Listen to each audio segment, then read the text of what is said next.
السلام علیکم ورحمۃ اللہ وبرکاتہ۔ الحمد للہ رب العالمین والعاقبۃ للمتقین، الصلاۃ والسلام علی سید الانبیاء والمرسلین، اما بعد، اعوذ باللہ من الشیطان الرجیم، بسم اللہ الرحمن الرحیم، وبشر الصابرین، صدق اللہ العظیم۔ آئیے سب سے پہلے آقا نامدار، مدنی تاجدار، دونوں عالم کے مالک و مختار حضور اکرم صلی اللہ تعالیٰ علیہ وسلم کی بارگاہ میں ایک مرتبہ جھوم جھوم کے درود شریف پڑھیں۔ اللہم صلی اللہ تعالیٰ علیہ وسلم۔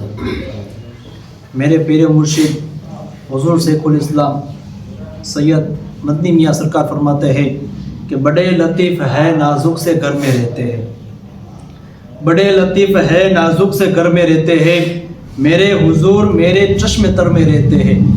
یعنی جو حضور اکرم صلی اللہ تعالیٰ علیہ وسلم کی تعریف ہے وہ حضور کر رہے ہیں کہ بڑے لطیف ہے نازک سے گھر میں رہتے ہیں، میرے حضور میرے چشم تر میں رہتے ہیں، اور ہمارے دل میں ہمارے جگر میں رہتے ہیں، ہمارے دل میں ہمارے جگر میں رہتے ہیں۔ یہ انہی کا گھر ہے، انہی کے گھر میں رہتے ہیں۔ اور اللہ تبارک و تعالیٰ قرآن پاک میں ارشاد فرماتا ہے، جب بھی تمہارے اوپر مشکل آئے، جب بھی تمہارے اوپر کیسی آزمائش آئے تو اللہ کا شکر ادا کرو، صبر کرو اور شکر ادا کرو۔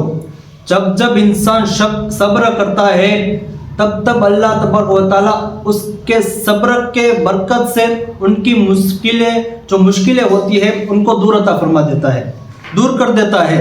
اللہ تبارک و تعالیٰ نے جو راستہ دکھایا، جو رسول اللہ نے راستہ دکھایا، جو اللہ کے ولیوں نے جو راستہ دکھایا، کیا ہم اس راستے پر چل رہے ہیں؟ نہیں۔ ہم نے اللہ کے رسول یعنی رسول اللہ صلی اللہ تعالیٰ علیہ وسلم نے جو راستہ دکھایا وہ راستہ ہم کو یاد نہیں ہے، لیکن رسول اللہ کی 12ویں شریف جو جلوس کا ٹائم ہوتا ہے، 12ویں شریف کا جلوس اور 12ویں شریف کی نیاز ہم کو یاد ہے۔ جو صحابہ کرام نے راستہ دکھایا وہ راستہ ہمیں یاد نہیں ہے، لیکن صحابہ کرام کا جلوس اور حضرت مولا علی کرم اللہ وجہ الکریم کی نیاز وہ ہم کو یاد ہے۔ جو حضرت غوث اعظم رضی اللہ تعالیٰ عنہ نے جو ہمیں راستہ دکھایا وہ راستہ کیا دین کا ہمیں یاد ہے؟ نہیں، ان کے دین کا راستہ یاد نہیں ہے، لیکن ہمیں 11ویں شریف یاد ہے اور ان کی نیاز یاد ہے۔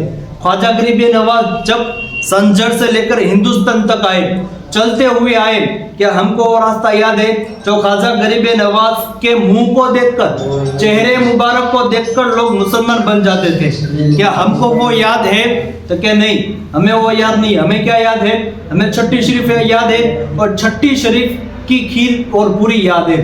ہمیں جو دین کا راستہ تھا وہ کچھ یاد نہیں ہے۔ ہمارا حال یہ ہے کہ ہم صرف نیاز کے لیے سنی، صرف نیاز اور جلوسوں کے لیے صرف سنی رہ گیا ہے، لیکن نہ نماز، نہ روزہ، نہ حج، نہ زکوٰۃ، نہ قربانی، کوئی ایسی چیز ہمارے میں پائی نہیں جاتی جس سے ہم کہہ سکتے کہ ہم محمدی کے امتی ہیں، یعنی امت محمدیہ ہے۔ ہمارے پاس کچھ نہیں ہے۔ کیا آپ سوچتے ہو کہ ہم نے سنتوں کو چھوڑ دیا، نمازوں کو چھوڑ دیا، حج کو چھوڑ دیا، روزہ کو چھوڑ دیا، سب کچھ چھوڑ کر کل اللہ کے آج لوگ یہ سوچتے ہیں کہ ہم نماز، روزہ، حج، زکوٰۃ وغیرہ سب چھوڑ دیں گے؟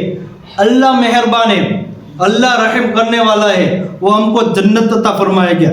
نہیں، ایسا نہیں ہوتا ہے۔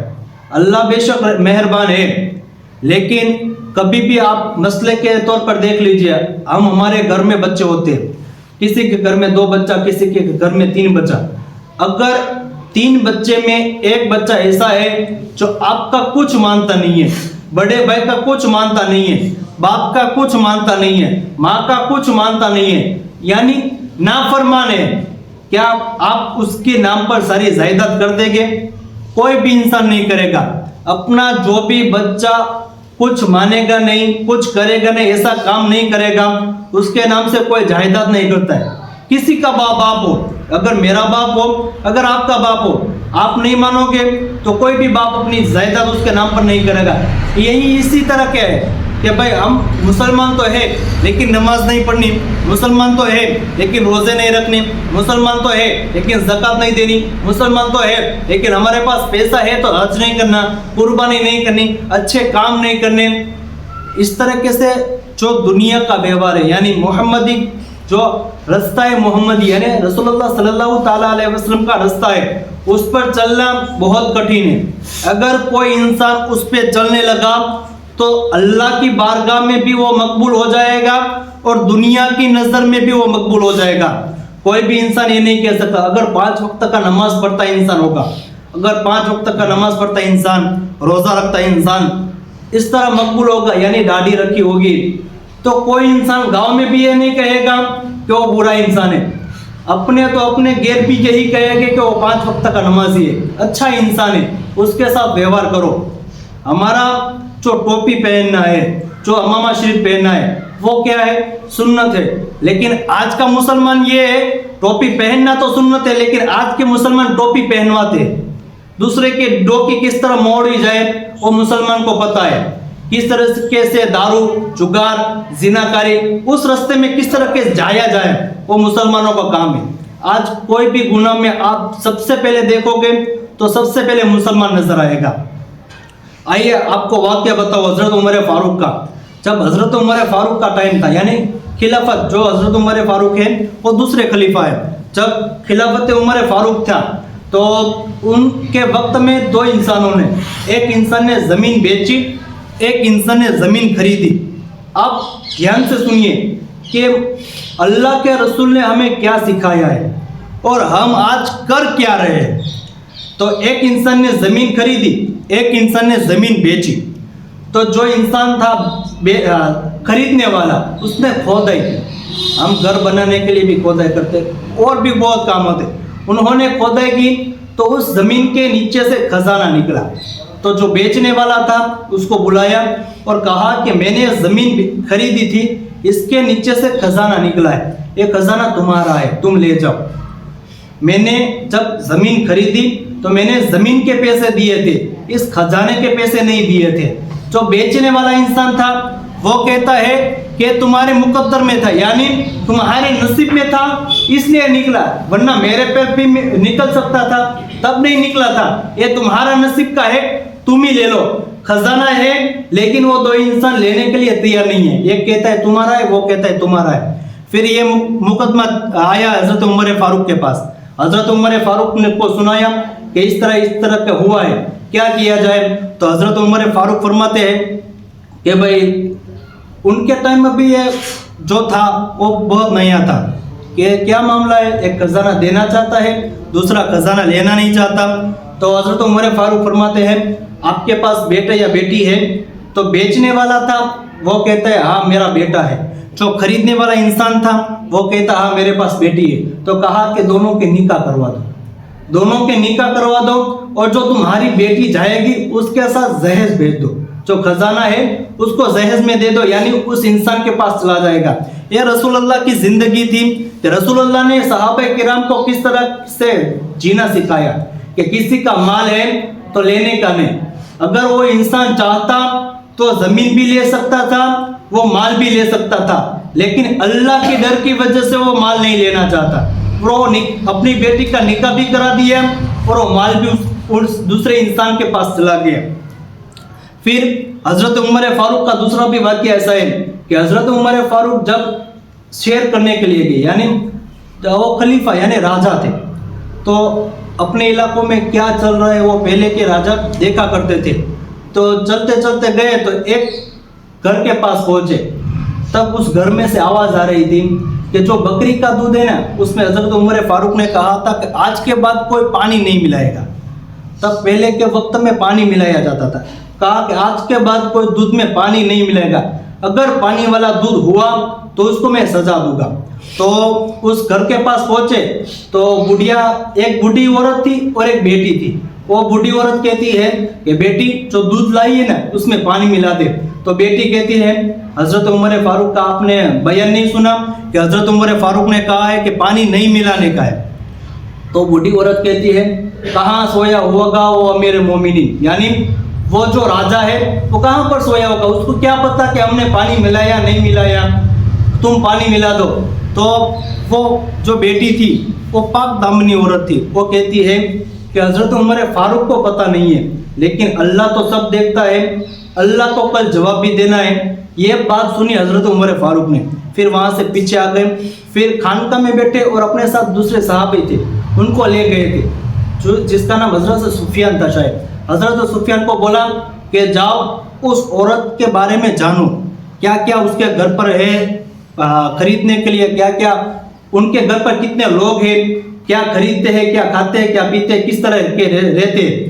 تو کہا کہ ہاں میں جاتا ہوں۔ تو جو حضرت سفیان تھے وہ گئے اور دیکھا کہ کیا کیا ہے، تو کہا حضرت عمر فاروق کے پاس آئے اور پوچھا کہ کیا ہوا، تو کہا ایک بوڑھی عورت ہے، ایک بیٹی ہے، اور تیسرا جو ہے نا ان کے پاس کمانے کے لیے وہ ایک بکری ہے، بکری کا دودھ نکالتے ہیں، بیچتے ہیں، ان سے ان کا گھر چلتا ہے۔ تو کہا دوسرا کچھ نہیں ہے، تو کہا نہیں ہے۔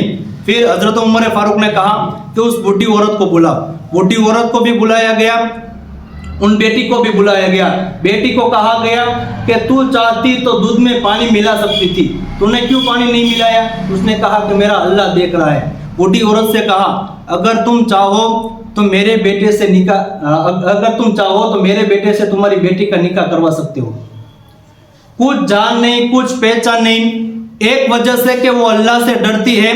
اس وقت کا امیر المومنین یعنی تین بر اعظم یعنی ابھی کے ٹائم پر 40 یا 45 دیش ہوتے ہیں، ان کے اوپر حکومت کرنے والا راجا حضرت امیر المومنین حضرت عمر فاروق کہتے ہیں اگر تم چاہو تو میرے بیٹے سے نکاح کروا سکتی ہو۔ اس بیٹی نے کہا کہ آپ مذاق کر رہے ہیں، تو کہا میں مذاق نہیں کر رہا۔ حضرت عمر فاروق کے 5 بیٹوں کو بلایا گیا اور پوچھا گیا اس میں کس کس کی شادی ہو گئی ہے؟ اس میں 3 لڑکی کی شادی ہو گئی تھی، 2 کی شادی نہیں ہوئی تھی۔ کہا کہ اس 2 میں سے تمہیں جو بھی پسند ہے اس کے ساتھ تم شادی کر سکتی ہو۔ پھر ان کی بیٹی کی بھی شادی ہو گئی۔ اس کا مطلب یہ ہوا کہ اللہ کے رسول نے جو راستہ دکھایا تھا، یعنی کسی کے ساتھ دھوکہ دھڑی نہیں کرنا، کسی کو ٹوپی نہیں پہنانا، اس راستے پر صحابہ کرام چلتے تھے۔ اور ہمارا حال یہ ہے کہ ہم نہ نماز پڑھنے کے لیے آتے ہیں نہ روزہ رکھنے کے لیے۔ دوسری بات تو الگ، ہم کسی کو ٹوپی پہنانے کی بات الگ، ہم خود ٹوپی نہیں پہنتے۔ ابھی کا حال یہ ہے، اس لیے چاہیے اللہ تبارک و تعالیٰ کی بارگاہ میں دعا کیجیے کہ اللہ تبارک و تعالیٰ آپ کو بھی نمازی بنائے۔ سب سے پہلے مجھے عمل کرنے کی توفیق عطا فرمائے، اس کے بعد آپ کو عمل کرنے کی توفیق عطا فرمائے۔ اور میرے بولنے میں، میرے خود سننے میں اگر آپ کو بھی برا لگے تو مجھے معاف فرمائے گا۔ اور 3 دن کے بعد شب معراج کی رات ہے، یعنی شب معراج کی رات یہ ہے کہ پہلے کے انسانوں کو شب معراج یعنی حضور اکرم صلی اللہ تعالیٰ علیہ وسلم نے اپنے اللہ کا دیدار کیا تھا۔ اللہ کا دیدار کرنے والے صرف ایک ہی انسان ہے، وہ ہمارے نبی ہے، وہ بھی شب معراج کی رات کو۔ تو اللہ تبارک و تعالیٰ نے سب سے پہلے جو امتی ہے نا، وہ امتی کو کسی کو 500 سال، کسی کو 700 سال، کسی کو 1000 سال ایسی عمر عطا فرمائی تھی۔ لیکن اللہ کے رسول کی امتی کی عمر دیکھو تو آپ 100 سال تو بہت ہو گئے۔ تو جو صحابہ کرام تھے انہوں نے حضور اکرم صلی اللہ تعالیٰ علیہ وسلم سے پوچھا کہ جو پہلے کی امتی تھے ان کی عمر بہت بڑی تھی، یعنی ان کی عبادت بھی بہت بڑی ہوگی۔ ظاہر سی بات ہے، 1000 سال کی زندگی ہے، 1000 سال کی عبادت ہے۔ اللہ کے رسول فرماتے ہیں کہ آپ کے پاس 3 بڑی رات ہے، یعنی شب معراج، شب قدر، ایسی 3 بڑی رات ہے۔ اگر کوئی انسان ایک رات عبادت کر سکتا ہے تو اس امتی کی ساری عبادتوں پر بھاری پڑے گی ایک رات کی عبادت۔ اس لیے چاہیے کہ وہ اس رات کو بھی عبادت کریں۔ اور آئیے جیسا آپ کا ماحول ہوگا، میلاد کا ماحول ہوگا میلاد رکھیں گے، اگر نماز کا ماحول ہوگا نماز بھی رکھیں گے، اور ذکر شریف بھی اللہ تبارک و تعالیٰ کی بارگاہ میں کریں گے۔ اگر میرے بولنے میں، میرے سننے میں کوئی بھی قسم کی غلطی ہو اس کو اللہ تبارک و تعالیٰ معاف فرمائے۔ ہمارے